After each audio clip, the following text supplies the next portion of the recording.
and self-preservation being a basic human instinct, doesn't that explain why these cops are using sand or a hand sanitizer while they're waiting?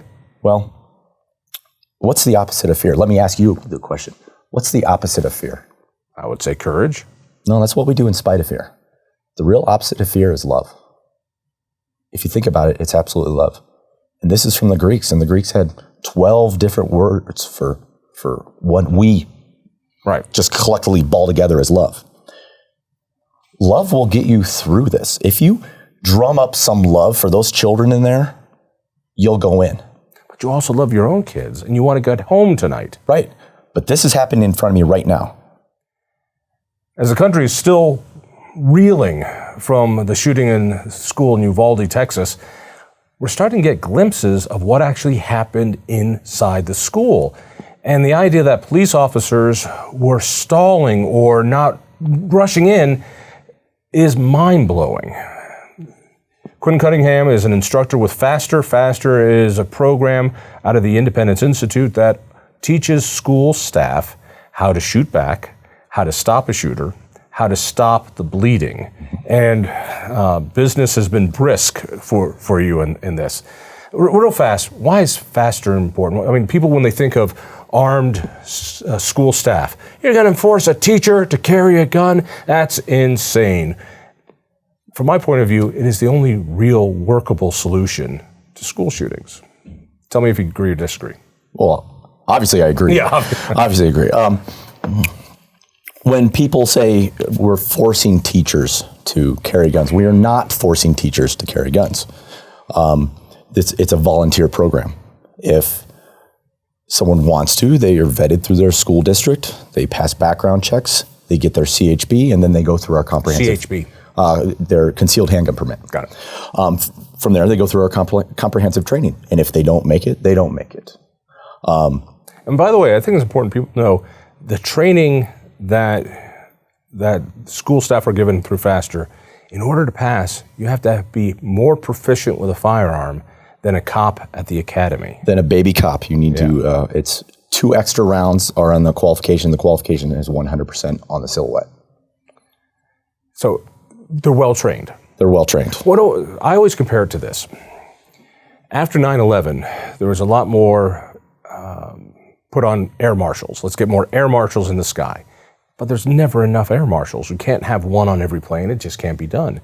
And so the air marshals started training pilots who volunteer to carry guns. They go down to the school and they're trained in that one very particular situation where air marshal might be there to stop a fist fight, might be there to take down a drug lord. No, that's not what the pilot does. And now 1 out of every 10 flights you're on has an armed civilian pilot on that commercial flight. And I feel really good about that. And he's been trained for that one job only on an airplane to stop a terrorist. The same thing applies in a school, that if people want to volunteer, imagine if 1 out of every 10 people in a school were carrying and trained in this, there wouldn't be, it would end. It would just end. It would. And it would be affordable, because we can't put cops in every classroom. We just don't have the money. Right. And no one complained, no one made it politicized when we're putting armed pilots in the cockpits. That never came up, really, from what I remember. But when it comes to schools, they're politicizing our children's safety. And that really does anger me. What do you mean they're politicizing the safety? They're making it about the Second Amendment. They're making it about guns. They're making it about guns in schools. That should not be the focus. The focus is protecting our kids. I love something Laura Carno, a friend of both of ours, says, they put armed guards in banks to protect our money, but they don't do it in schools to protect our kids. So what is it we really value? And at some point, I think we're at a breaking point nationwide. We can talk about assault weapon bans and all sorts of silly things that really are not going to impact this. But sooner or later, school boards are going to get tired of being sued, or they're going to be sued and some parents are going to say, did you even consider putting armed staff in there? Did you discuss it? Did you investigate it? You didn't even do that. You're the reason my kid is no longer with us because you didn't do the very first thing you're supposed to do in school, which is to protect my kid. I see schools should be treated like casinos. You can come in, there's cameras, there's unarmed staff, there's armed staff. And you're right, we're protecting our money more than our children. And our children are the most precious natural resource that we have. But we hold our money as more of a priority. And that's kind of disgusting, I think, in a way. When it comes to arming our school staff and keeping our kids safe, that needs to be the priority across the country. And eventually, I don't know if it's happened yet, there will be some litigation involved with just exactly what you said. You're not protecting my kid. This went to the school board and you shot it down. Why? You had the chance right there to arm staff in my kid's school who died. Our kids should not go to school worrying about being killed. Eventually, there will probably be some litigation. Your analogy to a bank is one difference. I don't have to put my money in that bank. I can choose any bank I want. I don't have to put my money in a bank at all. By law, I have to send my kid to school. True. Or, I might be able to get out and homeschool, but that's a huge cost. I might be able to do something else. There are schools in 37 districts around the state that have armed staff, been trained by you and your team. Some of them have signs in front of the school saying, our students are protected by armed staff. I have a feeling those are going to be the last targets some crazed person chooses. Well, it's a deterrent, right? And even though they have signs up, you don't know what teacher is carrying, who's carrying. And I have found in my experience doing this since 2015 now, that at first there's a lot of buzz. The kids are right trying to figure, I think it's a janitor. I think it's Al. And then eventually it's just white noise and they don't care anymore. Well, when you think about it, 9% of Coloradans have a concealed weapons permit. You walk down the street, it's almost the same as the pilots. So 1 out of every 10 people you bump into could be carrying a gun, is licensed to carry a gun. It doesn't freak you out. You go to the store, there are people with guns on them. It doesn't freak you out. Right. But when it comes to our kids, somehow magical thinking goes into effect. And I get that, because when it's your kids, you freak out and you don't want guns near them. And so you forget, well, wait a second. There are good guys with guns and there are bad guys with guns. Well, and kids should be taught respect for firearms. I don't care what side of the aisle you're on and how you feel about firearms. There needs to be a certain respect. And there should be some protocols when teaching kids about firearms to demystify them so they aren't a center of attention. All right, I want to get into the nitty-gritty. You're the guy who does the teaching. What the hell qualifies you to teach some civilian how to make a school safe and how to shoot back against a shooter? Who the hell are you, Mr. Baldy? I'm really nobody, but I have served in law enforcement since 1995. I've been on the SWAT team since year 2000, and I've risen through the ranks to be a supervisor on that team. I've been a firearms instructor for probably about 18 years now, and I'm through multiple entities. I'm certified as a firearms instructor, and doing it on SWAT, I do it every day. And you also teach cops, right? And I teach cops in the academy. So you're a teacher in the academy. Yes, that's a bit. That's why my voice is gravelly, because I was yelling at recruits. Good. I want you to yell at them. The point being, you're not just some guy who's into guns and says, "Hey, I'll go do it." This is actually what you do. You certify people, saying, no, they have passed this certification to be a cop. Their shooting is good. Same thing with these folks. Absolutely. And not only do I do it professionally, it is a hobby of mine. I'm an avid competitive shooter, and I learn. I'm one of those people who I try to learn everything I can and absorb and observe everything. And I take the things that I learn through hours of training and thousands of rounds of ammunition, the things I learn, I bring to my students, so the students don't have to go through that process. Help me understand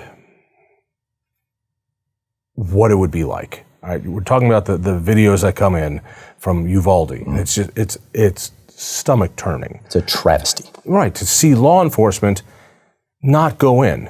Yeah, I get it. You're scared. It's what you signed up for. And to think that there are teachers out there who want to carry a gun because they care so much about those kids. They are right there. They have no choice but to fight back if they're armed. Have you ever been in a school shooting? I did respond to an active killer in a high school. Can you tell me anything about that, or rather not? It's a long story. I don't know if we have time for it. But yes, I did respond, and it is something that changed the course of my life. How so? Well, after seeing the crime scene, I saw the crime scene, and in this crime scene, this individual walked into the school with a shotgun. He fired one round at the student and missed, and then you could see the evidence in the brick on it all over the place. And then he fired one round at the student and he hit. You could see the evidence of that. And when I'm walking around the scene, I saw the devastation. I see the blood everywhere. I see pieces of brick. I see shell casings. And in the middle of this chaos, in the middle of this evil, was this long strand of hair, beautiful hair, just laying there. And her beauty transcended that evil. And that night, over my son's crib, I made a decision. I am not going to let this happen again. And that's why I'm so passionate about this. I'm grateful that you had that experience, because what you are doing now, I believe, saves lives. Even just as a deterrent, it saves lives. But I want to get into the nitty-gritty. I want to get into, all right, what does this actually look like? Oh, you have guns in schools. Guns in schools bad. Guns in schools. What? How? So you're a cop. You got a gun on your hip. Are teachers going to be walking around with guns on their hip, or are they going to have concealed guns? If they have concealed guns, where are they going to conceal them? Is a teacher going to have one in her purse? How is it going to stay there? How is it not going to get into the wrong hands? So let's take them one at a time. How does a teacher carry this gun? Where is the gun? That's really up to the individual. Maybe some SOPs with their school. SOP? Standard operating procedures with the school. Kind of dictates some things, policies. But it is concealed in a manner where the kids don't feel it, because kids like to hug a lot. So there's different methodologies of carrying a concealed firearm where people don't know. And it really depends on their body type and preference and things like that. And by the way, some people can carry a gun better than others. Some people who wear a sport coat have a lot more options than somebody who doesn't. Women have fewer options, and it's Correct. harder. They don't always have a back of the shirt to keep it in. So it's not as easy to carry a gun concealed. You know, I think about the states where there's just open carry, and it's just so much easier because people don't have to worry about that. But people who carry concealed, you have to spend a lot of time doing it. All right. Can I just mention something on that? You talked about open carry versus concealed carry. We would rather them be concealed for some operational security, because if something happens, I guarantee right now the next active killer is planning in their mom's basement. Yep. And they're going to pick out, if they have armed staff and they decide to attack that school with armed staff, they're going to pick those armed staffers who are armed, and they're going to be the first targets. So I would rather than be concealed. The collective benefit of gun ownership is that you don't know who has a gun. You know, it's one of the reasons why in Canada, home burglaries happen a lot more when people are home, because they know there's not going to be anybody shooting back. Very rarely happens here because the guy doesn't know which house has a gun, which one doesn't. Right. Walking down the street, you don't know who's packing heat and who's not. So I agree with you. All right, let's say I get over this thing that they can conceal their gun. How is it that it doesn't fall out? How is it that it won't get stolen by a kid? How is it that kids aren't going to get their hands on it and therefore make it more dangerous? Because, you know, I've heard from all the statistics, you're much more likely to be killed by the gun you carry than you know. I've heard that statistic so much, but every time I ask somebody to provide it to me, because they can't. It's not there. It's not real.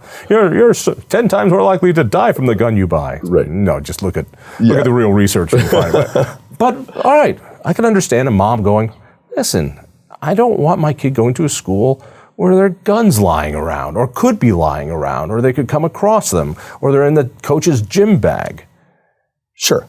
Well, we wouldn't advocate them carrying it in a gym bag. If they're going to carry off body, it's going to be somewhere where it's close to them. Typically, like if a purse or a backpack, there's a concealment pocket where it's not easily found, and that whatever that bag is, it goes with them. Things like that. Typically, if you have a good quality holster, one of the things that drives me crazy, a firearms instructor, is that when someone buys a $700-800 firearm and then they put it in a $10 holster. Right. It makes no sense. It's an insurance policy. It's a means of retention, and they need to have good quality equipment. You train this. And we train this, and when people show up at the range, if they don't have the proper equipment, then they can't train with us. Right. And your training, it's not like they pull it out of their gun rug. No, they have to actually pull it out from where they're concealing it, because you have to practice it as a skill that if you don't use, you lose. Correct. Passive decay. All right. Can a gun be kept in administrative places? For instance, can the principal have a gun under lock and key, and a few people have that lock? Is there a place where, in case of shooting, break glass, and some select people can get to a gun? Is that something that you train? No, that makes about the same sense as putting on your seatbelt before you get into a crash. You don't have time. These things happen like this. When you say, all right, no, they don't, because in every Hollywood situation I've seen, there's a build-up to this, and in my mind, when I need to pull out my gun, it's going to be a tense build-up, and I'm going to be calm, and I'm going to know when to do it, and it's going to be a standoff, and then it'll de-escalate. The music will dictate the build-up. Right. And when you say it happens like this, that's common for you, but for people who don't understand, what do you mean it happens like this? Well, typically. What's the average? I've heard that like the average gunfight lasts 17 seconds or something. Average gunfight is much less than that. Average gunfight is 3 to 5 seconds, if just out here on the street kind of thing. Two guys shooting at each other. Yeah. In an active killer event, there's so many statistics and so many, but I try to stay around every 17 seconds. Someone is getting injured or killed. If you think about it, in every 17 seconds during an active killer event. During an active killer event. The kid's coming in. He's shooting people. Every 17 seconds. Someone is losing their lives, essentially. We're talking about 4 people a minute. Right. If you think about it in terms of the potentiality, every round that is fired could have a life attached to it. Right. So every round that is being shot is a life. So therefore, we don't lock up the guns. Therefore, the gun has to be quickly accessible. There's no time. Typically what will happen is they'll hear commotion, and then we have, as human beings, and especially teachers, because they're such good Americans and good human beings, that sometimes they default to, maybe it's not exactly what I'm hearing. Maybe it's fireworks. Maybe it's a senior prank, something like that. Oh, and then by the time they get their senses about them, and they take in those senses and process those senses, it's a gunman shooting people. That's too late. We don't have that amount of time. That's why the training is so important, because it becomes instinctive. Same way that pilots are taught, if my engine does this, I'm trained automatically, almost through muscle memory, to do this. Correct. You don't have time to freak out or think. You're just trained. That's the way it goes. All right. Bad guy comes in. What does it look like? I've seen some video of the training that you've done. I've seen it in classrooms. There's a guy coming down the hall, and he is shooting. How does this play out? I don't want you to be super graphic, but I do want it to be detailed. So somebody comes into the classroom, and he has a gun. He starts shooting. Maybe the teacher is armed. Maybe the teacher isn't armed. Maybe there's somebody else coming. How do you know?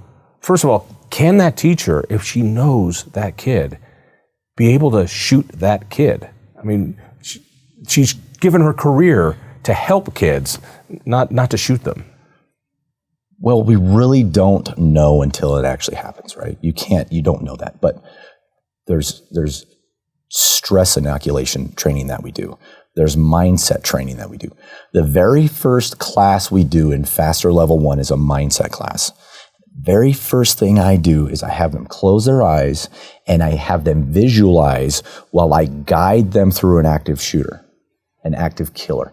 And I get very graphic and I have them pull in all of their senses where they can smell the gunpowder and they can smell maybe accelerants from IEDs and things like that. And I get them living in that moment in their brain. And then I have them open their eyes, and it is the kids from Jonesboro. One was 9, one was 13. I have a 9-year-old kid at home. That just blows my mind every time I put that slide up there. And then I ask, who did you picture? And I'll call on certain people.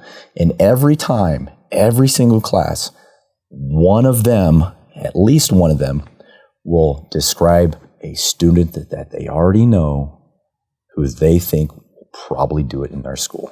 Really? And because those teachers, you're there. You know which kid is they're not there, right. They're with them for 9 months. They know how they are. They're with them every day. And I'll ask the entire class, do you know the kid in your school who is training, at least planning some type of attack on that? And every one of them raises their hands.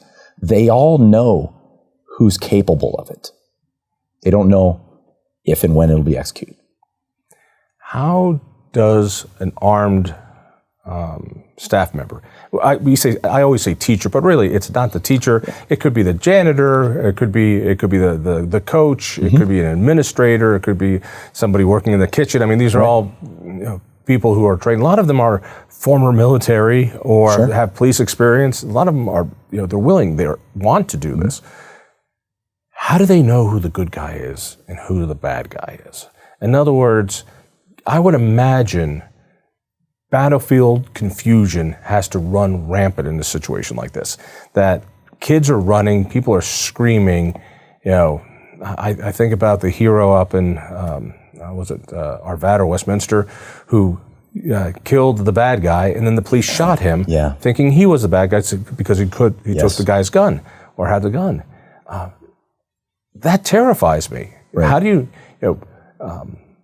How do you train so that the teacher doesn't shoot the wrong person? Well, number one, they train together in every school district in the state. They have training plans and training protocols. We teach them how to go home and practice at Faster. Then they go home and practice. And there's some very aggressive training programs across the state. Everyone is doing something as far as their continuing education on their own. And they train together, so they know who's armed and who's not armed. The big concern to me and the most dangerous thing that they will do in an active killer event is linking up with law enforcement. Like you said with the Arvada shooting. It was just a horrible situation. Do you say it's a mistake to hook up with law enforcement? No, I'm saying that is the most dangerous thing to do. So we have to teach means to do that. And a lot of those ways to do that, I don't want to discuss it in case this gets out. But they are taught how to specifically link up with law enforcement, how to use a certain verbiage and terminology to do so they do not get shot by law enforcement. In other words, law enforcement is coming in, they see a teacher with a gun, that teacher wants to make sure that the police know, no, she's the good guy with the gun. Correct. The responsibility is not to get shot by law enforcement at that point. Is it obvious? Yes. Is it? It is for law enforcement. Really? Why? I can't really talk about it. I don't want to give away those tactics and get those go in the wrong hands. You cops. I know. Sorry. All right. My daughter went to a school, big cavernous school. Big cement monstrosity.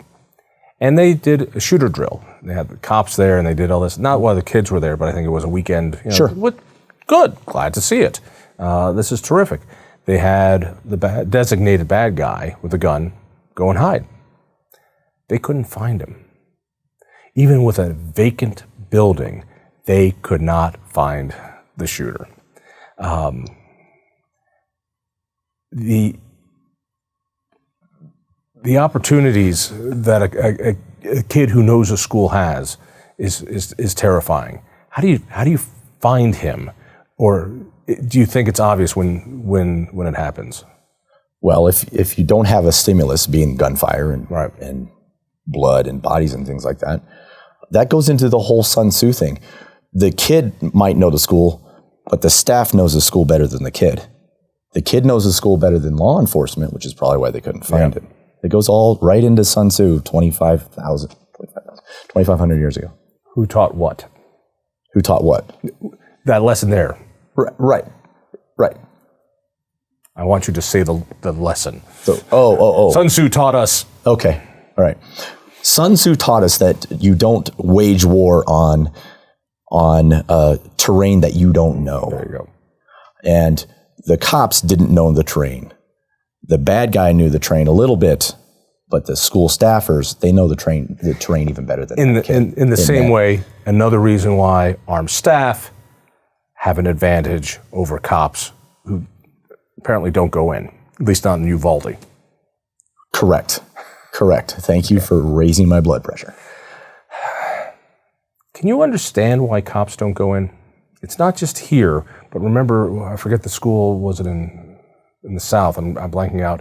There was a security officer there who had a gun, and he hesitated going in while the shooting was going on. It's the same thing that we saw in Uvalde. I think it might be something we saw in the shooting in Boulder. I don't know. But we think cops are ready to go in. After Columbine, the lesson was you go in. Kids have been saved because standard operating procedures around the country have changed. Tell me if I've got this wrong. That you don't wait. It's not a hostage situation. It's not somebody hijacking a plane to Cuba like what happened when we were kids. No, this is death and destruction. Every second you wait is bad. Right. You engage and you go in. But if Uvalde is an example, and the other school that I'm thinking of, and perhaps what happened in King Soopers, cops don't want to go in. Some cops don't want to go in.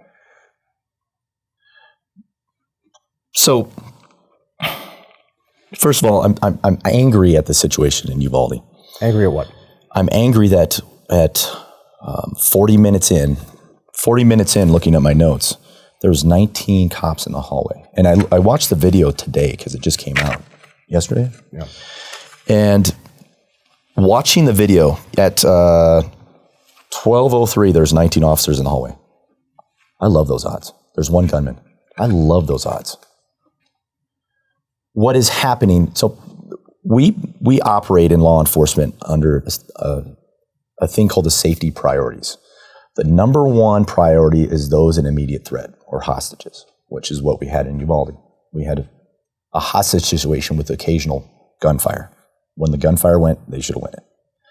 Under them are civilians and other innocent people who aren't really affected. Under them is law enforcement. And then under them is the suspect. So they call it safety priorities, but it really is a priority of life. So what has happened at King Soopers, what has happened in Uvalde is the law enforcement officers who responded, ignoring everything that they've learned since Columbine, were more worried about getting shields that won't stop an AR-15 anyway. So they're putting their lives above these hostages. And that is not the right thing to do. When children are being killed, you kick down the door and you go in and you stop them because they're more important than you. They haven't lived their life yet. That is difficult in the moment. Sure, you draw out the graph. It's like every soldier says, I would die for my country. That's why I'm doing this. But when the guy says, all right, time to get out of the foxhole, no, I will die if I go up there. And self-preservation being a basic human instinct, doesn't that explain why these cops are using hand sanitizer while they're waiting? Well, what's the opposite of fear? Let me ask you the question. What's the opposite of fear? I would say courage. No, that's what we do in spite of fear. The real opposite of fear is love. If you think about it, it's absolutely love. And this is from the Greeks, and the Greeks had 12 different words for what we just collectively ball together as love. Love will get you through this. If you drum up some love for those children in there, you'll go in. But you also love your own kids, and you want to get home tonight. Right. But this is happening in front of me right now. And if that requires me saving 19 people, 21 people to give my life, I'll do it. I will absolutely do it because I love those kids. And I know my kids are going to be good with my family structure. That is something that history has taught us that. Back to the Greeks. The opposite of fear is love. So you drum up love. And that's why the cops didn't go in. And that's why our armed school staff will. Because they love their kids. And they will give their lives for our kids. Let me add a different subtlety as well. The school staff are not only fighting to save their kids' lives, they're fighting to save their own lives. Sure. Motivation is different. So the cop comes in, he doesn't want to go there until he gets his shield and he's all ready and blah, da, da, da, da. You know, the teacher in that room, she wants to save the kids and herself. She will act. Sure. I think about the economics of this. There'll be more calls for stronger doors. There'll be more calls for, metal detectors, like that's going to work. And also, I don't know if you've been around a school, kids go in and out and in and out because there's playgrounds and there's the sports field and they're, doing stuff outside. And that's the way it is. There is no other way of protecting our kids other than armed staff. I say that because I know we could put in enough cops there, but that means we're going to be taking money that should go to education, diverting it for police officers to sit and wait and wait and wait and really do nothing all day. Whereas teachers will still be teaching. Some of them will add on this extra duty. Yes, I will carry the gun. Yes, I will go through the days of training. I will go through the days of upkeep and recertification. I will do that, but I'm going to be there anyway. So this is one more thing. I don't care if you're pro or anti anything. Sooner or later, the concept, the real world concept of armed staff will be accepted nationwide. Because there's no other way to do this. If these shootings continue, and I talked about this before COVID, when the shutdowns were happening, this is going to mess up kids. COVID and keeping kids locked in their parents' basement for the better part of 2 years is going to cause death and all sorts of awfulness. Sure. Because these kids aren't going to get the help that they need. Tell me about the schools where this is already in effect. You've seen them, you've gone to those schools. What's been the biggest plus or minus? I can't think of any minuses. I really can't. Other than it's an inconvenience to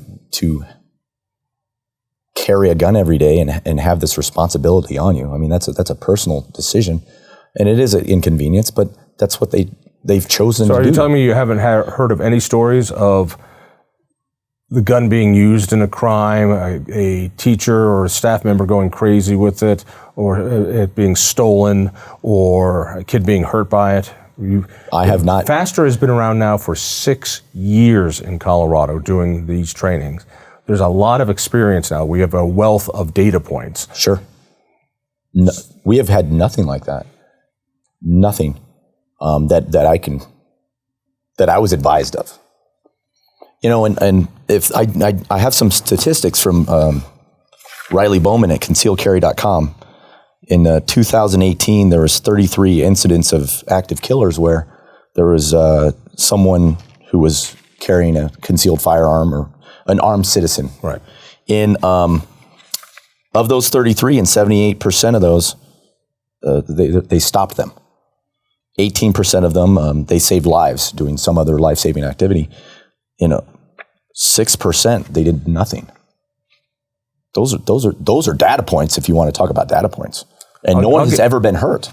The story we forget about, is it New Hope Church? I'm trying to remember in Colorado Springs the name of the church where... New Life Church, where one of the volunteer security guards had her concealed weapon permit. A gunman who shot 2 people up in Denver went down to the Springs, was going into the packed service, could have killed who knows how many. She put him down, saving I don't know how many lives. That doesn't get the same press attention as the shooter that goes in there knowing there's not anybody to stop them. Right. And well, the press, that's a whole different thing. These people they don't want to be famous. They want to be infamous. And their unit of measurement for that infamy is body count. And the media has globbed onto that as well. You get an active... Do you remember, after Columbine, I remember doing radio, and there was a collective agreement not to say the name of the shooter because there were copycat shooters after the Columbine shooters. And all the media agreed to it, and for the next few years, it was just a shooter. That went away. And now we talk about the guy's name, people see it, they see his picture, and other freaked out kids are going to look at that and go, I can do better than that. Well, look at the Aurora Theater shooter. I mean, he's in prison. He's a celebrity, I would assume, but he plastered all over the media, locally and internationally. He gets marriage proposals in the mail. It's crazy. They're crazy. All right. You're sitting down with a mom, and mom is freaked out about these shootings. You're talking to her. What is the one thing you think she ought to know that she doesn't understand about armed staff in schools? The one thing that she ought to know is that the individuals we are trained in Faster Colorado, they're trained well, they're vetted, they have background checks, all of the things to get them to a certain point. And then they go through a comprehensive training program, but they have to pass. And if they don't pass, then they're not carrying. But these individuals who are going through that process and taking this responsibility on their shoulders are some of the best human beings I've ever met in my life. Have you ever failed anyone? Absolutely. Said, sorry, you don't pass this class. You just... Absolutely. We've failed them for safety with their firearms. We've failed, obviously, for the qualification. And we have failed people for mindset because they just couldn't do it. Do it. In reality-based training, force-on-force training and simulator, they just couldn't perform. In the simulator, they couldn't shoot a person. Correct. And I'm okay with that. No, right. I'm good with that. I'm totally good with that. Because there are individuals out there who cannot take a human life. And I'm cool with that. I get it. Just not the job for you. Schools are gun-free zones. Why are you laughing? Because criminals don't pay attention to the laws. That's why they're criminals by definition. If that's where you were going, I hope. I was going that this is the invitation. Right. Schools can still be gun-free zones, except for our certified staff. This can be done and not change that. Do I have that right? Absolutely. It's been in law for 18 years, 16 years. You're in front of a hostile school board, and one uppity school board member is suggesting this, and they bring you down. What is the one thing you want them to know that as a school board legally responsible for these kids, what is it they don't know, they don't get about this yet? That's getting to know the school board, so I would know that individual because I would do a little research. And if there's a money person, I'm going to ask them where they're going to put the zeros because that's what they care about. That would be my tactic for But this is an issue of romance. You know that this is an issue of emotion. Right. And that people are romantically disinclined to guns because they look at guns as if they have free will, as if the gun itself is a swastika, and therefore it is an instrument of hate. And they see it that way, and they're always going to see it that way. And therefore, they're going to say no to this. How do you convince that person? Because that's the mindset. And I'm saying this as a former anti-gunny myself, who saw the gun as a swastika. So I would utilize their tactics against them. I would bring in an emotion. They haven't been there. They haven't walked through the scene of an active killer. They haven't seen the innocent, the thing that troubles me the most in that incident that I responded to is the loss of innocence on those children. And you could see it. You could see their eyes, and they're different. That's what you have to do, is you have to utilize emotion and bring the emotion in, because that's what they're going to bring to the table. Why won't simple gun control take care of that? Let's wrap it up on this one. That's why that school board member, that's why cities across Colorado now that they're given, our libertarian governor has given them permission to pass their own gun laws, are making criminals of certain gun owners, because we need to get rid of the gun. Well, number one, like I said, criminals are criminals, and they don't listen to the law. They don't pay attention. When July 2013, when the magazine ban went through, it was not suddenly at 12:01. Oh, there's no more crime. No, that's why they're criminals. They don't pay attention to the law. If we got rid of guns, if we confiscated the guns. Okay, well, that's a whole different story. If guns are gone, there are still knives. Look what's happening in the UK. They're taking steak knives away. We're having acid attacks and things like that. They will find something to hurt people and do evil. They're going to find the instrument. It's not the instrument. I can take a brick and I could build a church with it. I can build an orphanage, a hospital. I could also use that brick to bash in someone's skull. I don't understand this thinking that it's the instrument when it's not. It's the nut behind the instrument is the issue. This is a multifaceted problem. There are so many things that go into this explosion of active killers. And, during COVID, the only good thing that came out of COVID is people can work from home, and there was no active killers because no one was at work. So when it comes to this multifaceted problem, there's a lot of things that have to solve before we get to the firearms. It's not the gun. We have a mental health problem in this country. We have this glorification of violence. We have children playing violent video games. That's another subject. I play violent video games. My kids, if they get to the point where they can understand this is a game and it's not real life, then sit down and we'll shoot some zombies together. We've got fatherless homes. We've lost this family dynamic. Women are going to work, and that has changed things so much, and it's so multifaceted. You're saying that's a bad thing? It's not a bad thing, but who is raising your children then? If you drop them off at a daycare and you have an 19-year old person on TikTok who's not playing it and not instilling your values, that's what I'm saying. And it's so multifaceted, but it's not the instrument. Let's fix us first. Let's fix us and then get to those instruments. I'm going to say the fixing us part is almost as fanciful as let's just take away the guns. I just don't see that happening. In my cold calculation, we have a real world issue that needs to be solved. And we are failing to protect the most vulnerable among us, our children. And we fail to protect them because we want to have gun control instead of guns protecting our kids. And once we make this decision that it is time to protect our kids, I think this dynamic changes completely. I sometimes wonder if the Bloomberg gunphobe faction that is just fanatical, religiously anti-gun, I wonder if they fear its success.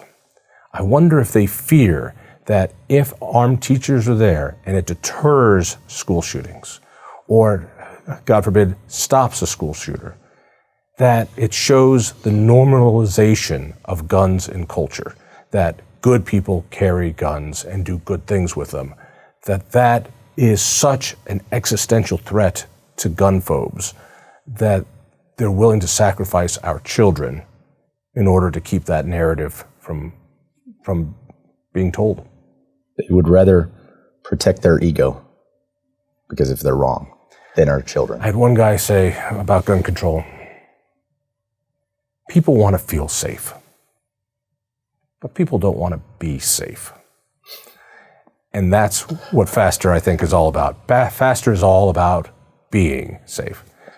Wade, what you do is important. I'm so grateful that you have the passion to do this, and on behalf of the lives that you're saving, thank you. Thank you. I appreciate it. If you enjoyed that conversation, by all means, click one of these other great programs. We have the best conversations with the most fascinating Coloradans. And subscribe to our channel. Just click down below and hit that little bell button too. You don't want to miss a single show.